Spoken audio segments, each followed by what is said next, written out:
नमस्कार दोस्तों। आज चिंतन में मैं चर्चा करना चाहूंगा बिहार बिहार का, जिसमें जदयू के नेता देवेश चंद्र ठाकुर द्वारा जो बयान दिया गया है, यादव मुसलमान और कुशवाहा के प्रति, उसका पूरा बिहार में एक गर्म का माहौल बना हुआ है और टीका टिप्पणी हो रही है कि जदयू का नेता ये ठाकुर साहब ऐसा बयान क्यों दे रहे हैं। ये ठाकुर साहब बयान क्यों दे रहे हैं, इसका पुराना इतिहास है। आज तक तो जो आपने सुना होगा ठाकुर का कुआं, अगर वहां तक जाएं तो आपको पता चल जाएगा कि इनका बयान उसी संदर्भ में दिया गया है। क्योंकि आज भी ये अपर कास्ट के लोग, जितने भी दलित, पिछड़े, आदिवासी लोग हैं, उनके प्रति आज भी घृणा का माहौल बना रहता है, बनाए रखते हैं। ये इन लोगों से घृणा करते हैं, अपर कास्ट के। और अभी तक देश में इन्हीं लोगों को शासन रहा है। आज नीतीश कुमार बिहार में जाति जनगणना करा करके जो संख्या के अनुसार सबको हिस्सेदारी की बात नीतीश बाबू ने किया है,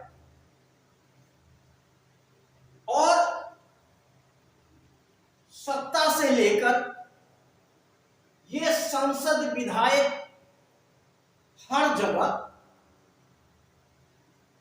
सभी की जाति के अनुसार भागीदारी की बात नीतीश कुमार ने किया, जिससे सबसे बड़ा तकलीफ जो है वो अपर कास्ट का है।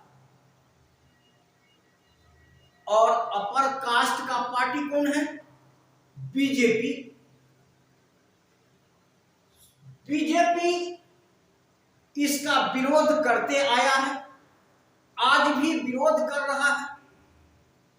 क्योंकि जाति जब जनगणना होगी तो इनका पोल खुल जाएगा कि पूरे देश में हर जगह यह कितने प्रतिशत लोग पद पर बैठे हुए,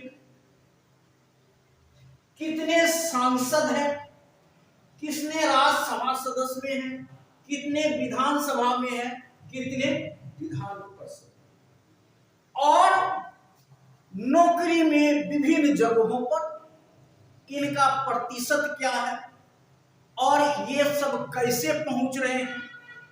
ये सब पोल खुलने वाला है, क्योंकि जाति जनगणना होगी तो यह सब पोल खुलेगा। आज हर जगह ये संख्या में अपर कास्ट केवल 10% है। संख्या में अपर कास्ट के केवल 10% है। अपर कास्ट मतलब ब्राह्मण, राजपूत, भुइहार की मैं बात कर रहा हूं, केवल 10% है। लेकिन इनके ये लोकसभा, राज्यसभा, विधानसभा और विधान परिषद में 40% की भागीदारी, माने 40% की भागीदारी है, 40% की हिस्सेदारी है इनका। अगर ये जाति जनगणना कराएंगे, जिसको जितना संख्या भारी उसको उतना हिस्सेदारी की बात करेंगे, तो सबसे बड़ा दुख इन अपर कास्ट को होता है, जो अभी तक 10%, 40% सीट पे कब्जा कर रखे हैं। आज ये 10% वाले लोग किसको कहते हैं? इस यादवों के संबंध में दलितों को, पिछड़ों को, अति पिछड़ों को बहकाने का प्रयास किया जा रहा है कि तुम्हारे हक का, तुम्हारा हक यादवों ने खा गया, यादवों ने ले लिया, सारे नौकरी यादवों ने ले लिया। ये 10% लोग प्रोपगंडा उड़ाने का कोशिश करते हैं, लेकिन वास्तविकता तो है कि ये 10% लोग ही हमारे हिस्से पर काबिज हैं, हमारे हिस्से ले चुके हैं। दलितों, पिछड़ों, आदिवासी का हिस्सा पर बैठा। 10% को 10% हिस्सा मिलना चाहिए था, और ये 30% हिस्सा किसे मिलता? वह कुशवाहा समाज को मिलता, वह मुस्लिम समाज को मिलता, अति पिछड़ी जाति के लोगों को मिलता, दलितों को मिलता, लेकिन वह ये अपर कास्ट को मिल रहा है। यादव बिहार में 14%, यादव तो अपना हिस्सा भी अभी तक नहीं ले पाया है, और ये अपर कास्ट वाला यादव के ऊपर आरोप लगाते हैं कि आपको हिस्सा खा गया, और हिस्सा खा रहा है अपर कास्ट, और नाम लगाया जाता है यादव।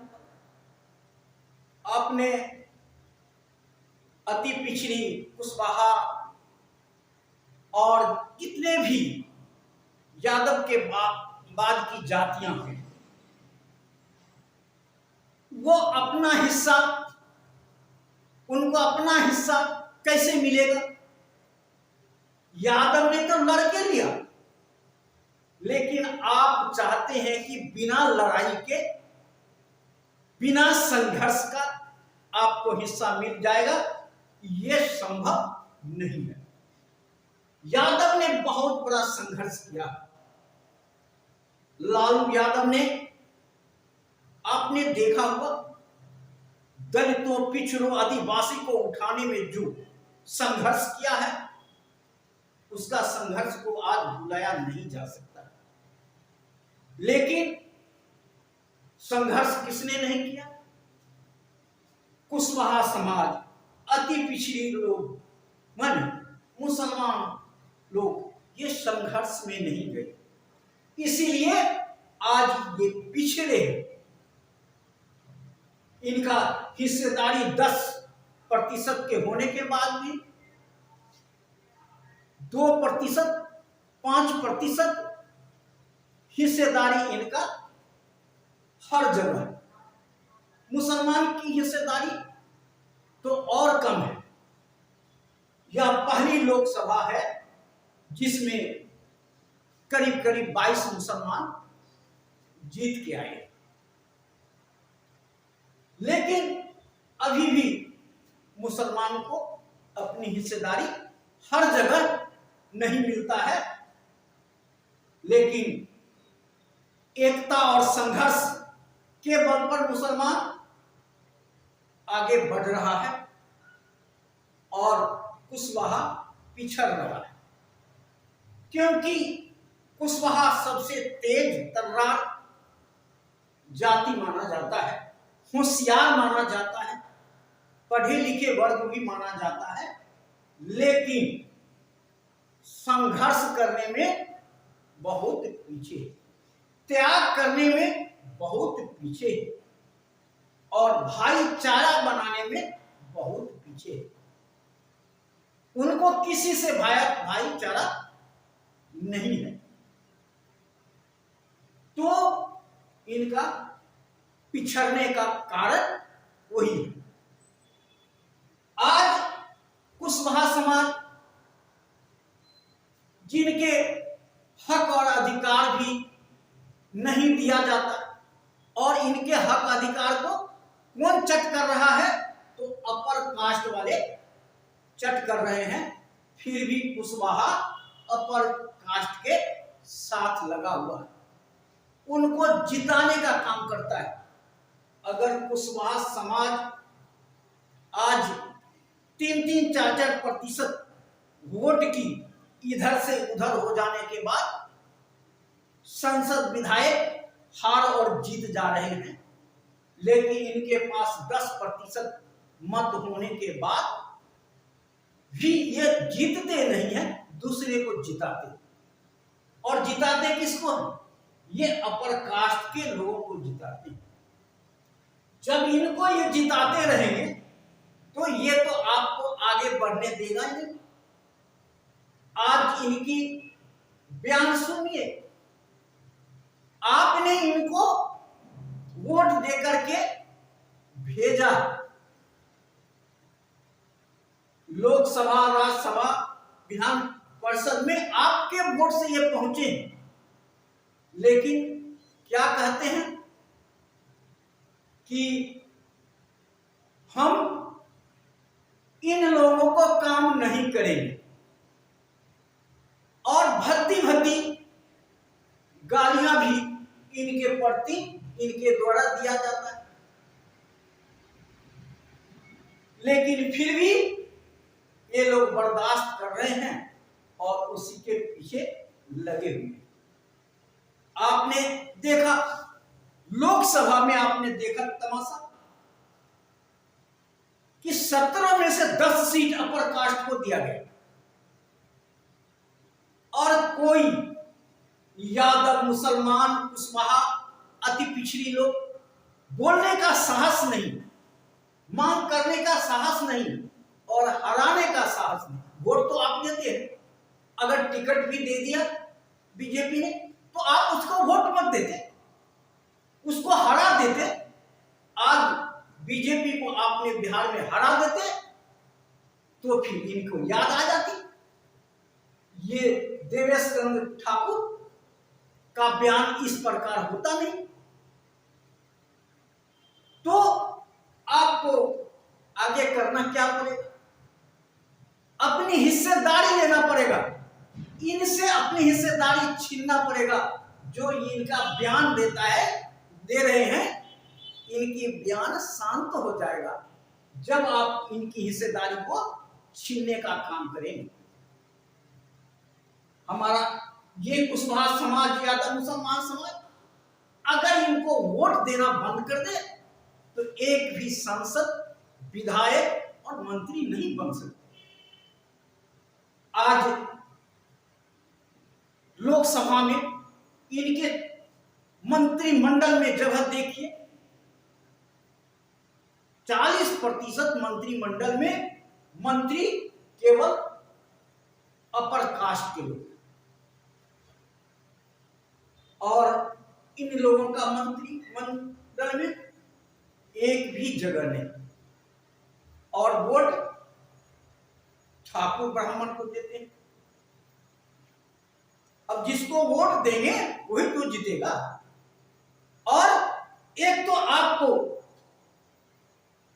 कुशवाहा, यादव, मुसलमानों का बीजेपी टिकट नहीं देती है, और टिकट भी देती है तो वहां हरा देती है। लेकिन अपर कास्ट को 17 में से 10 सीट दिया जाता है, फिर भी आप वोट उसी को देते हैं और उसी को जिता देते हैं।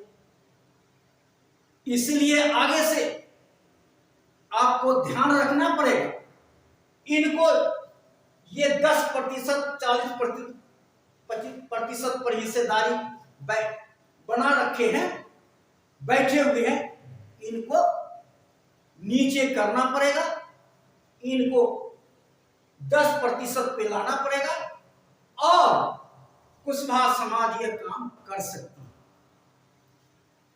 कुशवाहा समाज जिसको आज कोई हिस्सेदारी नहीं मिला, लोकसभा में कोई हिस्सेदारी नहीं मिला है और वोट उन्हीं को दे रहे हैं।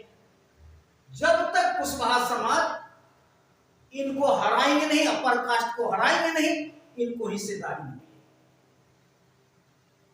और आपको हमेशा बहलाने का काम किया जाता है कि यादवों ने आपका हिस्सेदारी ले लिया है, सारे नौकरी यादवों ने ले लिया है, लेकिन जमीन स्तर पर आप जाएंगे तो यादव ने तो अपना हिस्सा भी नहीं लिया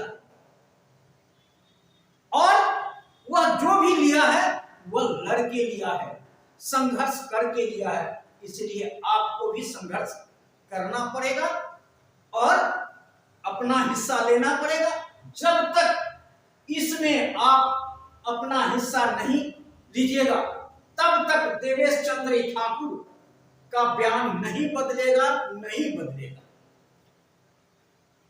आज ब्राह्मण ठाकुर जो सत्ता में बैठे हुए हैं किस तरह दलितों पर, आदिवासियों पर अत्याचार कर रहे हैं। 100 साल पहले होता था, मैं सुनता था, लेकिन आजादी के बाद भी, संविधान लागू होने के बाद भी आज भी ऐसा ही हो रहा है। ऐसा ही ये अपर कास्ट मनुस्मृति को लागू करना चाहते हैं और 100 साल पीछे हम लोगों को ले जाना चाहते हैं। हमें संविधान को याद को भुला देना चाहते हैं और फिर हमें सभी प्रकार से गुलाम बनाना चाहते हैं ये अपर कास्ट।